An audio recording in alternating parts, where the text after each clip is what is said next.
All right, so we are getting started. Good morning and namaste, everyone. This is Atul, and today we are going to go over some essential Sanskrit verses. This is part of the Sanskrit course, and this part is going to be less presentation and more interaction. So we're going to do a lot of call and response stuff. So please be prepared to unmute yourself and be able to pronounce along with everyone else. All right, so let's get started.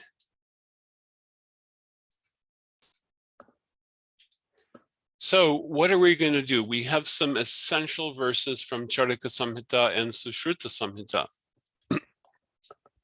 So these are verses from Sutrastanam of Charaka Samhita, and this is one of the three major essential texts which define Ayurveda. We call these three essential texts collectively Brihatrayi, and the translation is simply the big three, right? Brihat, big, and Trayi, group of three. So the Brihatrayi is Charaka Samhita, Sushruta Samhita, and Ashtanga Hridaya. So all that we're really going to do is we're going to focus on reciting these verses aloud using call and response. And we'll do it first one word at a time and then one line at a time. Sanskrit is a very phonetic language. It's all about about the sound. So you don't need to be able to read everything, but really, in learning the Sanskrit that you need for Ayurveda, if you just have a sharp ear, we've tried to point out things about pronunciation. Don't get all hung up on that. Obviously, this is a chance for you to practice these things, like is your tongue against your teeth, or is it against that gum line behind your top row of front teeth, etc., etc. But just try to follow along with the pronunciation, okay? So this is going to be helpful. It's also about learning some of these essential verses. And this is also good practice for our Sanskrit pronunciation. So what are some basic characteristics of Sanskrit verses? So most of the verses are in a 4-line format. Those 4 lines are called padas, which literally means feet, as if it's a 4-legged animal. It's got 4 feet. That's the most common composition for a verse. Every line in a verse usually has the same number of syllables. There is no accent by stress. When we speak many languages, our stress is very important, which things we stress. In English, we are often used to a penultimate stress where we stress the next to the last syllable. Sanskrit does not have a stress. There is a flow of syllables that are twice as long as the short syllables. The twice as long syllables are called guru matra, and the short ones are called lagu matra. And it's the flow of lagu and guru matra that forms a rhythmic pattern called chandas. You can recite verses with or without a simple melody, but adding some melody to your recitation may help in remembering. And when we're practicing the pronunciation and recitation, we usually use call and response method, where the instructor or facilitator will say, usually we start with just a single word at a time, and then we'll do a single line at a time. And then we wait for all of you to respond. Okay, pretty simple, really.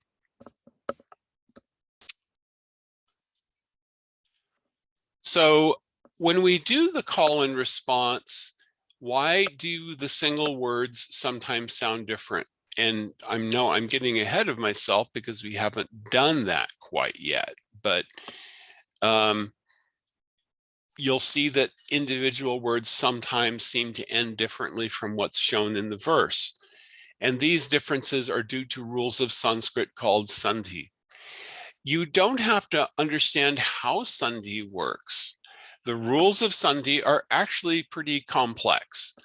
Sanskrit, you have to think of Sanskrit as a little bit more like a computer language than many human languages, and it has a lot of rules, and you have to be able to apply the rules both in forward and in reverse.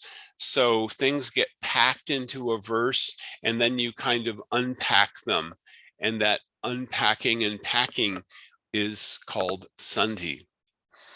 But really, all you need to know for now is that you don't have to worry about the difference. Just try to go with the sound of each line, and don't worry about if the single words sound a little different. We're just trying to help you prepare to say the entire line. Okay. So what are some different ways of writing Sanskrit? Most publications from India will use Devanagari script, and I'm obviously not including South Indian. A lot of South Indian publications will actually use the various scripts, Tamil, Kannada, Malayalam, etc. But in Ayurveda, the Devanagari script is used for a lot of Sanskrit things that are published more broadly. There's also a standard which was finalized around 1949 called IAST, and it uses Roman letters with diacritics. What we use at Narayana Ayurveda, we use Unicode diacritics, which are almost identical to IAST. In fact, I've often used IAST as a synonym for the Unicode diacritics, and you'll still find that in some of our materials. The only difference is that the Anushwar, the M with a dot over it, in IAST is an M with a dot under it instead of over. And that's the only difference between the Unicode diacritics and IAST. There's also a system called Harvard Kyoto, which you shouldn't, I don't expect you at all to read this. It just uses capital letters to represent letters with diacritics.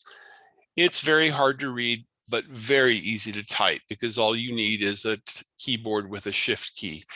We don't use it in our presentations, but we do have a converter on our Sanskrit resources page, which is what this URL down here is for. You know, for example, Ayurveda in Harvard Kyoto is Ayurveda, because I've doubled the capital A because it's a capital A with a macron over it.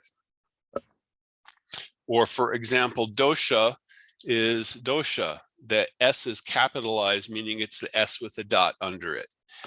You don't have to know Harvard Kyoto. I'm just making you aware that it's one way that things are written sometimes. We've already gone over basics of pronunciation. One thing that is good to remember is that the letter C in transliteration is ch, just like Italian words like vermicelli or violoncello. And CH is ch with breath. So chandas, for example, that is the ch sound with ha, with breath after it. And there is a basic pronunciation guide on this same page, the Sanskrit resources page. It was put together as a reference both for people who do a lot of work with Sanskrit, as well as for people who are just learning things and learning pronunciation. Okay, so another useful resource. Now that's a very good question. Jyoti is asking about why do people say Ayurveda with no in the end? And I don't say Ayurveda. It is Ayurveda, but the final da is kind of implicit. It's a very unvoiced. Many Hindi speakers do more to minimize that final if you know, and sometimes if, let's say, you are reciting a verse. If you recite a verse, and I'll tell you something, I hope that if there's any Punjabis, you don't take this personally, but Punjabis tend to do this more than other people. They will really have a hard time saying Sanskrit verses properly according to chandas, because they will, have a certain way of a kind of punctuated pronunciation that is, like they'll say, let's say there's a verse from Bhagavad Gita that is, Natvam ne me janadhipa, then they'll say Natvam ne me janadhipa, and it's very kind of explosive and colorful, but it doesn't reflect the chandas very well. So it's very subtle, that at the end. It's not actually dropped. So it's not actually Ayurveda, it's Ayurveda. And that the at the end, it's kind of like a little opening of the mouth. The important thing is that it's half the length. So it is very subtle, and I will also sometimes slip into the habit of sometimes giving it a little bit of stress, because I'm just used to speaking to people who don't pronounce Sanskrit all the time. So Ayurveda would be the right way to say it. And it's not actually missing from the end, it's just minimized. So good question. Thank you for bringing that up. Charaka Samhita Online is a useful resource if you read Devanagari script.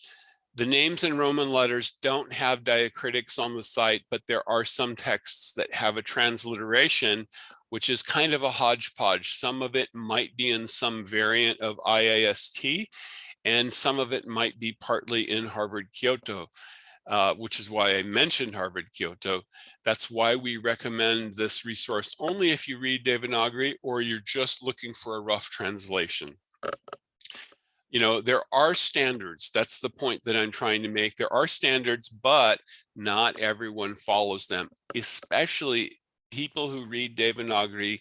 They don't feel sometimes a need to adhere to a standard for transliteration in Roman characters, because why? Devanagari is a very good, unambiguous way of representing it. Why do you even need to care about the transliteration? So that's unfortunately sometimes the case. Most of the scholarly publications, like the books that we have that are published by the reputable academic publishers in India, they have the Devanagari, and they also will use transliterated Roman characters properly with diacritics, with IAST diacritics. The translations that are on Charaka Samhita Online are what I call strictly minimal. They try to not give even one single extra word that's not explicitly included in the Sanskrit, and this can sometimes make the meaning a little bit obscure. Most of the verses in this slideshow were taken from this particular chapter, the Dirganjivatiya Adhyaya of the Sutrasthana of Charaka Samhita, but I've simply made the diacritics consistent. We also use abbreviations. So CS means Charaka Samhita, SS means Sutrasthana. Most of the books on Ayurveda have a section called Sutrasthana. And in the Sutrasthana, you'll have things like basic definitions and fundamental definitions and things that you need to understand to get everything else in context. That's why it's called Sutrasthana. Sutra means something that is the thread that holds everything together. Literally, sutra is a thread, and sutras are the most concise definition of something. one very well-known book of sutras is Vedanta Sutra. Vedanta Sutra defines Brahman, and it defines all knowledge in terms of sutras, such as Anandamayobhyasat, etc. So if we have a verse reference like CS SS 115, it means Charaka Samhita Sutrastanam chapter 1 verse 15. References are really, really helpful, and standardized references are good if you want to take the book down from the shelf and see the entire thing that's being referred to. Okay, so there you go. So Charaka Samhita online is good. So we're going to start with an invocation verse, which is to invoke blessings of Sri Ganesh. We always want to have the blessings of Sri Ganesh if we're doing any endeavor in learning any kind of Vedic knowledge or science. So we'll do call and response, just one word at a time first, and then we'll do it one line at a time. So go ahead and unmute, and then we're going to start with one word at a time. Vakra, Vakra, Tunda, Tunda, Maha, Maha, Kaya, Kaya, Surya, Surya, Koti, Koti, Sama, Sama, Prabha, Prabha, Nirvignam, Nirvignam, Kru, Kru, Me, Me, Deva, Deva, Sarva, Sarva, Karyeshu, Karyeshu, Sarvada. Sarvada, Now it's one line at a time. Vakratunda Mahakaya, Vakratunda Mahakaya, Suryakoti Samaprabha, Surya Koti Samabha, Nirvignam Kuru Me Deva, Nirvignam Deva, Sarvakaryeshu Sarvada. Sarvakaryeshu Sarvada. One more time. Vakratunda Mahakaya, Vakratunda Mahakaya, Suryakoti Samaprabha, Surya Koti Samabha, Nirvignam Kuru Me Deva, Nirvignam Kuru Me Deva, Sarvakaryeshu Sarvada. Sarvakaryeshu Sarvada. So one thing I want to point out here is that rules of Chandas, I think this may be Samaprabham. Anyway, but the rules of Chandas have this is a short but it has a guru matra twice as long length. So there's a pause because it's followed by pra, which is a combination of two vyanjans.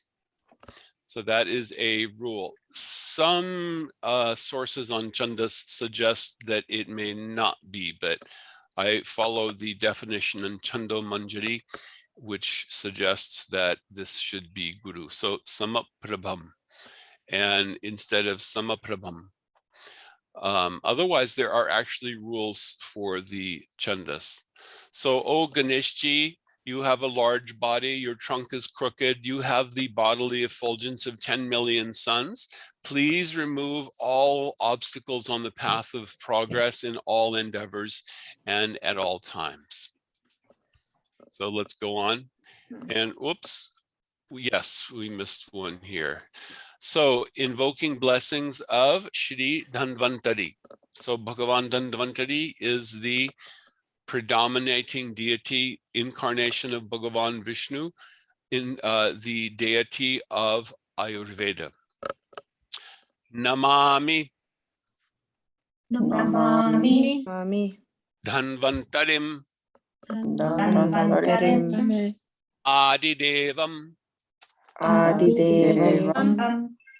Surasurair Surasurair Vandita Vandita Ada Pada Padmam Padmam Lokair Lokayat Jara Jara Rug Rug Bhaya Bhaya Ritu Mrityu Nasham Nasham Dhataram Dhataram Isham Isham Vividhaushadhinam.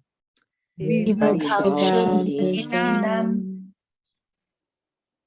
And I know some of you already know Sanskrit and you already know how to say all this. And I thank you for being here with us because it always helps to have more people say it right. It's a group effort. Now we'll do it one line at a time. Namami dhanvantari devam. Namami Dhanvantarimadideva Surasurair vandita pada padmam. Surasurair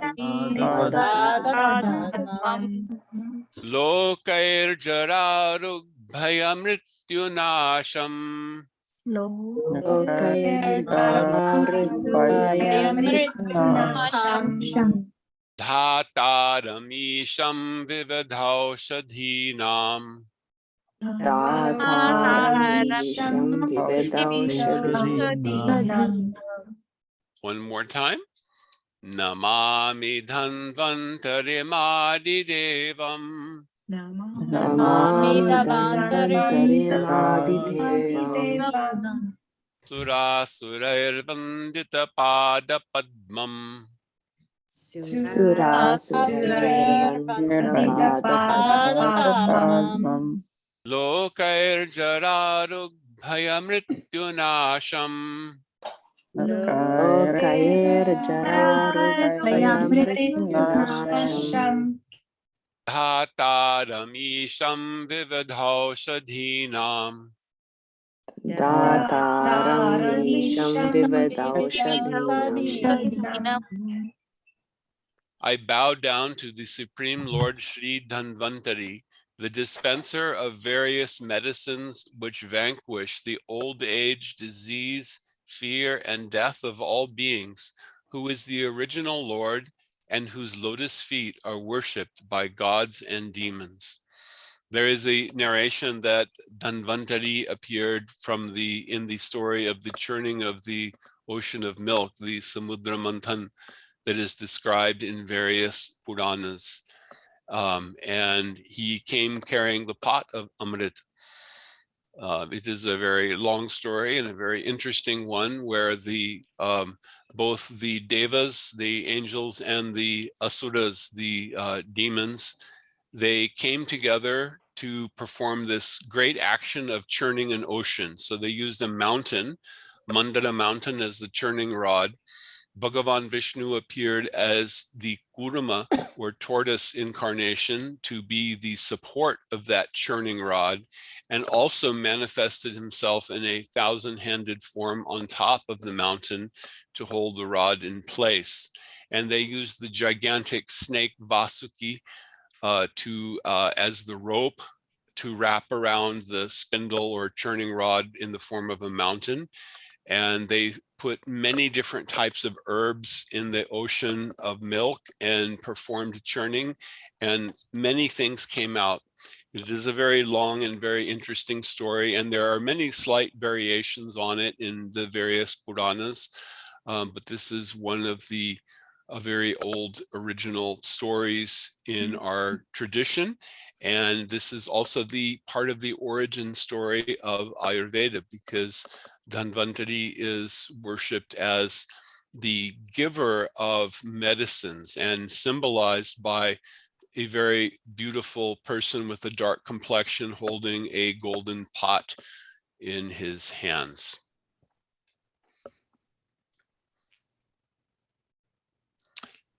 Yes, very good point made by Anand.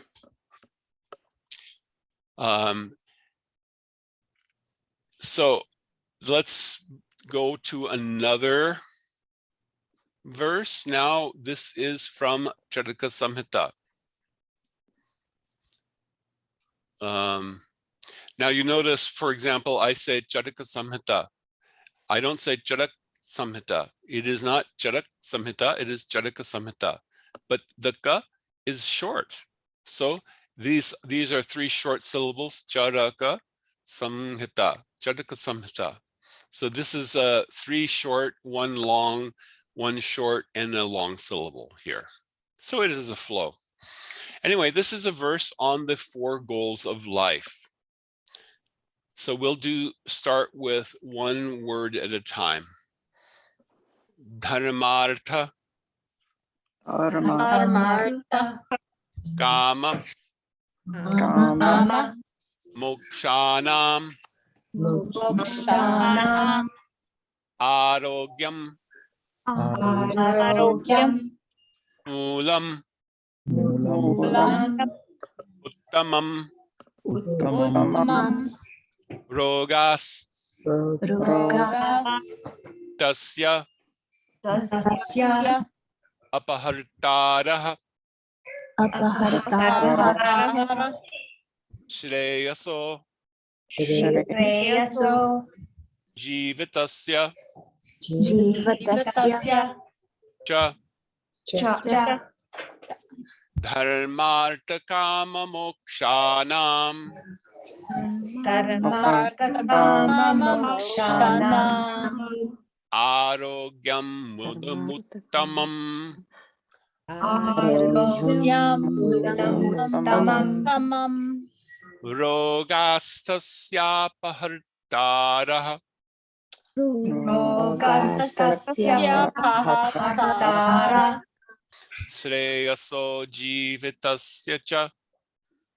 Shreyaso Jivatasya Cha. And let's do it again.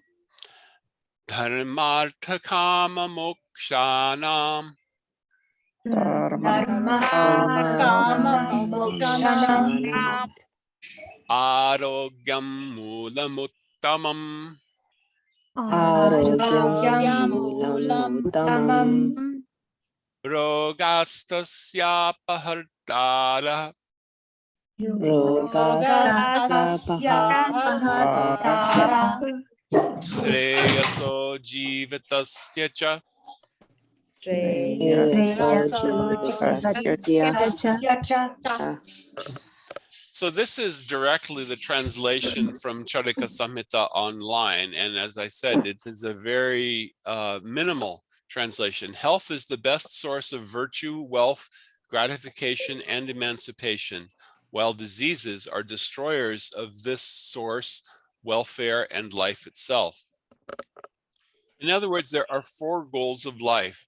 Dharma, which is to pursue what is sometimes given as religion, but I like to say to pursue one's occupational duties, or to perform those things which are essential to our nature as spiritual beings who are embodied in this world. Artha means economic development, having a job, working, making money, putting bread on the table. Kama is pleasure, enjoyment, sense enjoyment, doing things that are pleasurable. And moksha is ultimate salvation, ultimate liberation, getting free from the cycle of birth, death, disease, and old age. Okay, so these are 4 goals of human life. And basically, Arogyam is freedom from disease. Roga is disease. Arogyam is freedom from disease. And Mulamuttamam means this is the ultimate source. It is the ultimate source. Mula means the root. You know, what is the root from which something has come? Roga means diseases. And of those things, they are the apahartri. Apahartaraha means that which steals, that which takes it away. And Shreyaso jivatasya cha, this agrees with tasya.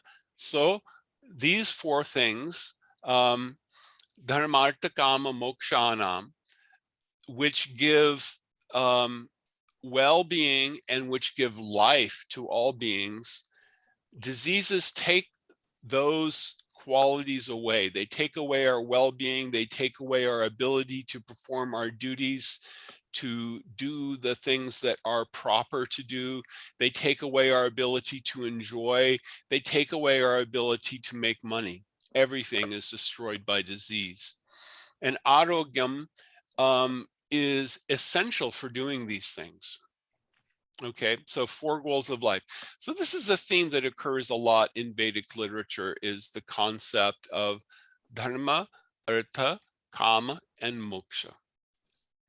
The 4 things.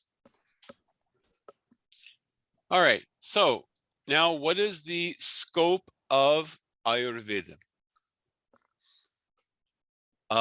We'll do this starting one word at a time again. Hita hitam, Hitam, sukham, Sukham, dukkam. Dukkam, Notice this word dukkam, it has this visarg in the middle. It's simply like a stopping of breath. Dukkam, it makes it, instead of dukkam, it becomes dukkam. And that little catching of breath, it's very, very subtle. So this is simply dukkam. So go ahead and say dukkam. Yeah. Ayus, Ayus, tasya, Tasya, hita,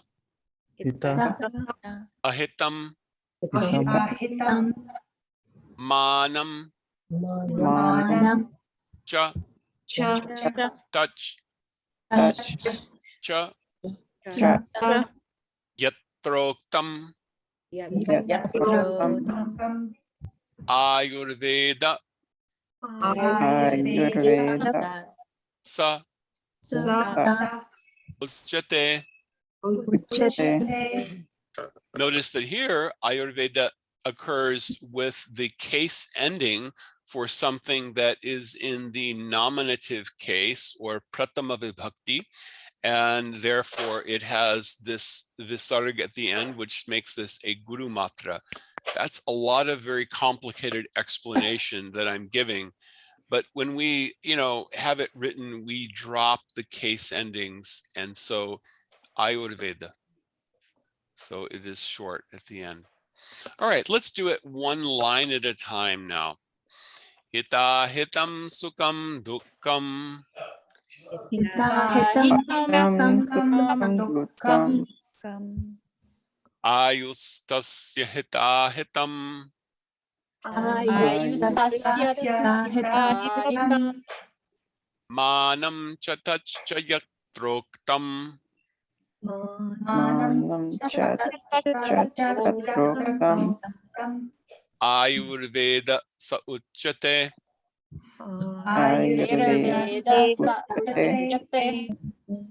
Yeah, everything is going according to chandas, those rules of what's long and short. Okay. Hita hitam sukham dukkam.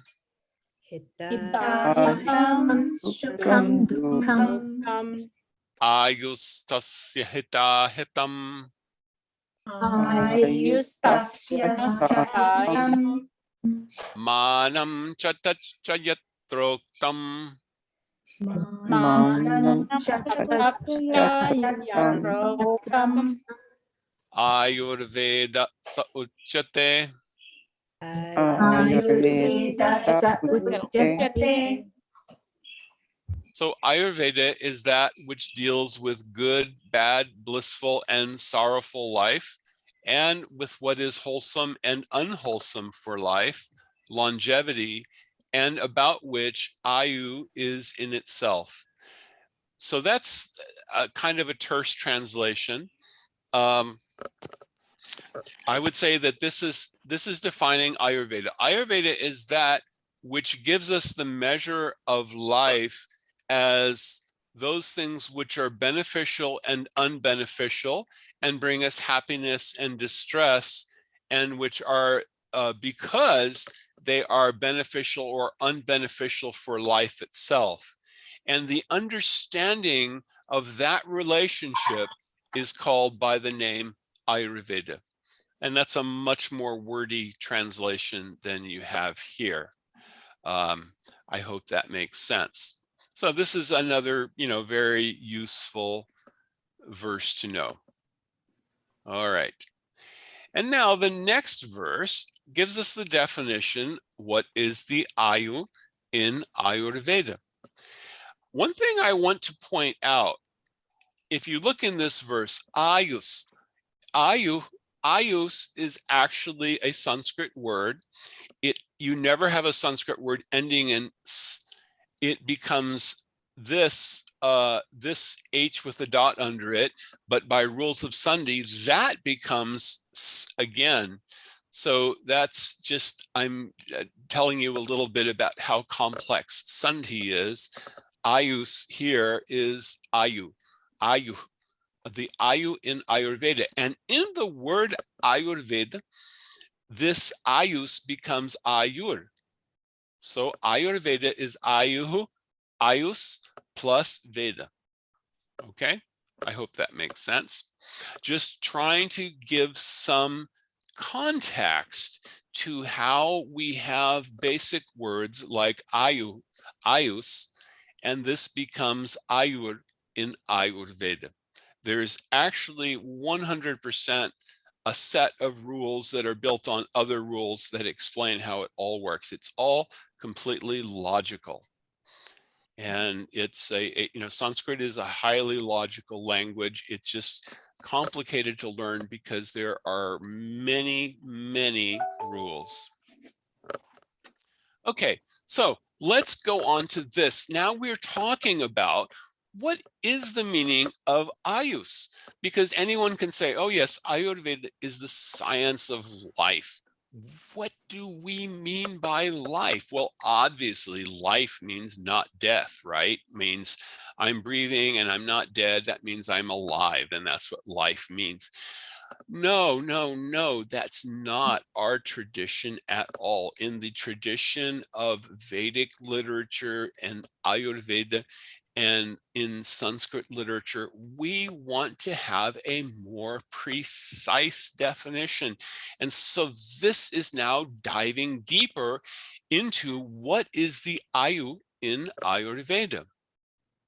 So this is the next verse from Charaka Samhita, which is also, we consider, a very important verse to understand for understanding and explaining what Ayurveda is all about.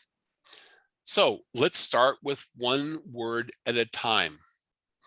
Sharirendriya, Sharirendriya, Sattvatma, Sattvatma, Samyogo, Samyogo, Dhari, Dhari, Jivitam, Jivitam, Nityagash, Nityagash, Janubandhash, Janubandhash, Cha, Cha, Paryayayar, Paryayayar, Ayur, Ayur, Uchyate. Uchyate. One thing I want to point out for those who do read Devanagari, a lot of people, even reading Devanagari, sometimes find it very hard to pronounce Sanskrit verses because they have, you see this long bundle of things that are put together.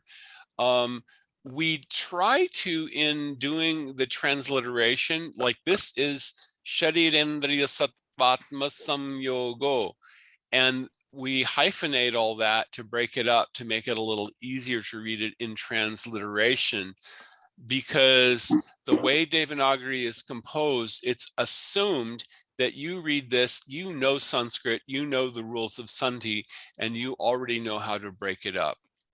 But this is actually, as it's broken up here, Sharirendriya Sattvatma Samyogo. So this is all written as if it's one long word in Devanagari. And, you know, that's why we give the transliteration, because some people did not learn Devanagari growing up. And so it's a little hard for them to read the Devanagari. Also, other people sometimes, you know, may have grown up reading Devanagari, but the Sanskrit in Devanagari is sometimes hard because it makes these really, really long things that you have to be able to break up according to chandas. All right, so let's do one line at a time now. Sharirendriya Sattvatma Sharirendriya Sattvatma Samyogo Dhari Jivitam Samyogodhari Jivatam Nityagascha Nityagascha Pariyayayurachyate. Paryayayarayuruchyate. This last line is just a little bit of a tongue twister. All right, let's do it again. Sharirendriya Sattvatma Sharirendriya Sattvatma Samyogo Dhari Jivitam Samyogodhari Jivatam Nityagascha Nityagascha Pariyayayurachyate. Paryayayarayuruchyate. So this is actually a decent translation they have. Ayu, or life, implies the conjunction of the physical body, senses, mind, and soul, and is known by the synonym dhari, that which preserves vitality, jivita, that which is life, nityaga, that which is in continuum, and anubandha, that which is interdependent or a link between the past life and the future life. I usually translate it slightly differently. I say that the life, or ayu, is defined as the function of the body, the senses, the mind, and the soul, both working in conjunction and independently to perform the functions of life and sustenance. So nityaga means independently, and anubandha means working together as a team. And that what is defined by all of that function is life. So the important thing philosophically here, because, you know, it's part of our culture, we like to unpack the deep philosophical meanings of things. We say that the ayu in Ayurveda also means, what is our spiritual well-being? Are we at peace with ourselves for what we do? Is what we do proper according to dharma? And do we have health of the mind? There is no concept of having physical health without mental health, without happiness also. You know, it's a very interesting thing. I mean, because Manjulali and I sometimes like to watch doctor dramas, right? You know, and the doctor dramas, you know what I'm talking about, right? Where somebody comes in the ER and then, you know, the doctor says, well, you know, I don't really care how you feel and how you think you feel. We're going to run tests and we're going to use science and decide what's actually wrong. And of course, that's really, it's objectivism. We get that. But in Ayurveda, we always take into account how the patient feels and what they're saying. This is called Shravanam, listening to the patient and understanding what the patient is saying.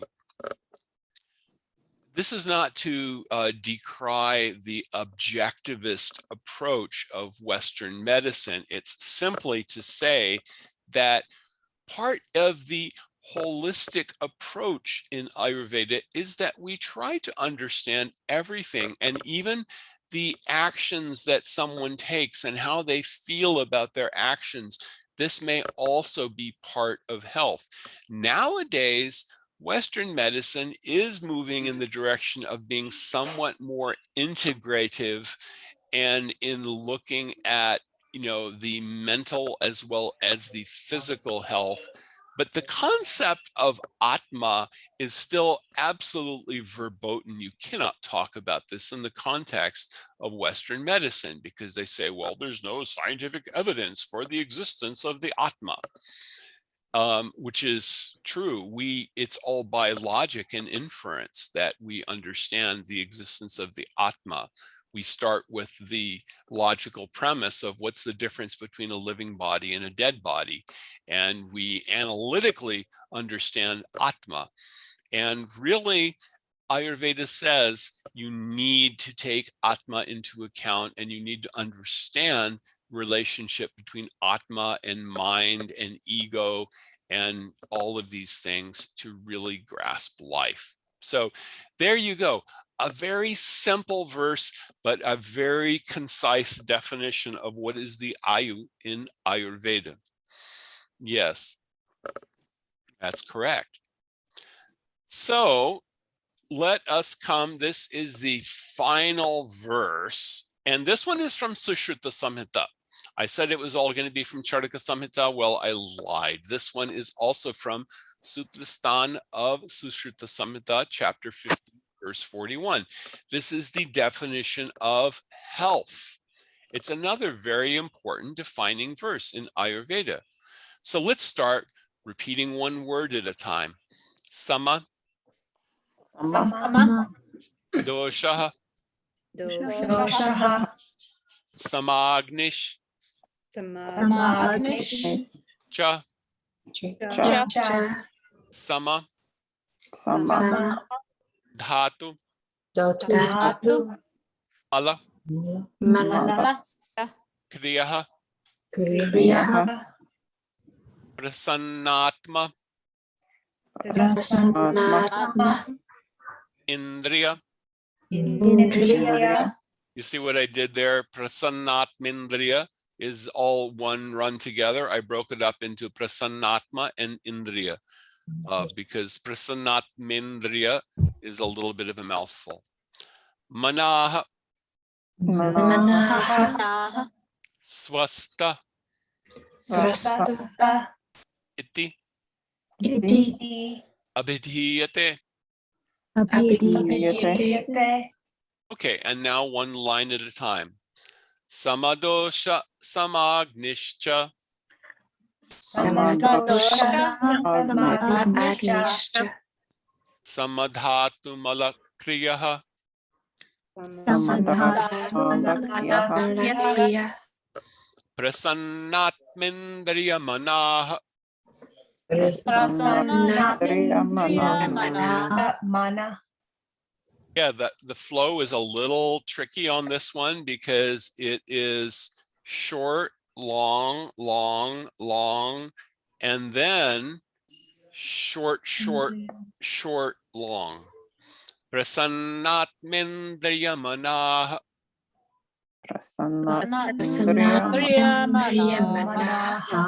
Yeah, there is no pause after ya in indriya. Swasta ityabhidhiyate.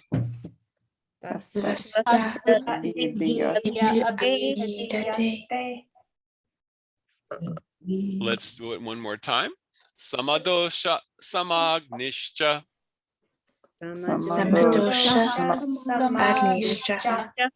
Samadhatu malakriyaha.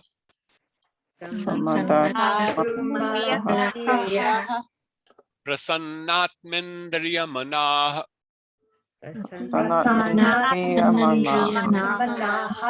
Swasta ityabhidhiyate.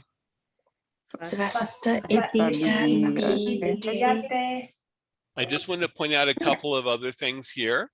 So when you have this samadosha samagnishcha, this, even though it's dosha if we say it by itself at the end, as we say with malakriyaha, when it's in front of a hard vyanjan like sa, it becomes like dosha samagnisha. It's just a little catching of breath. It's very subtle, right? But it makes this, even though this is a short swara, a short vowel, it makes it a long syllable. So dosha samagnisha. It's a little stopping of breath, and it's also a little pause. You see how that works? Whereas here, prasannatmendriya manah, there is no pause. There's no pause after indriya, even though there's a hyphen there. We're only using the hyphen to show you that this is how the sandhi is broken up. So there you go. So there's an example. Swastha, or health, is the state where all the doshas are balanced, all of the agnis are balanced, all of the dhatus or tissues are balanced. The elimination of waste is operating in proper balance, and there is a joyful state of the soul, senses, mind, and heart. So this is very, so we're done with the recitation, so you can go ahead and mute yourselves again if you want. So this is a good definition of health according to Ayurveda. You know, all of your doshas are balanced. Your Vayu, Pitta, Kapha, your Agnis, all of your various Agnis. You know, the main Agni is your Jitaragni, your digestive fire. All of your dhatus are in balance, and your malakriya. Oh, malakriya is very important. Did I have a good bowel movement in the morning? Oh, yes, that felt good. Why? Elimination of waste is most important. If you are not having regular elimination of waste, your health is not going to be good. And here's another very important thing. Well, okay, we're keeping you alive, but you've got a tube down your throat and you're stuck in a hospital bed and you've got to be sedated because of the gag reflex from having that tube down your throat. That's not health according to Ayurveda. That's just being, you know, somewhat alive, but it's not a joyful state. We define health as when you can have a joyful state of the mind, the soul, the senses, and the mind. That's our definition of health. So I think that is it. I've got links here. I've got the technical resources on diacritics as well as the quick pronunciation guide is at this URL, nayaayurveda.com/Sanskrit-resources. And if you read Devanagari script, the Charaka Samhita online is a very good resource. And the verses that we did today that were from Charaka Samhita came from Sutrasthana. That's a very good online resource. So if you have any questions, this would be a great time to put them in the chat. I think that is it. We can, otherwise we can end and you'll have a short break before the next session begins.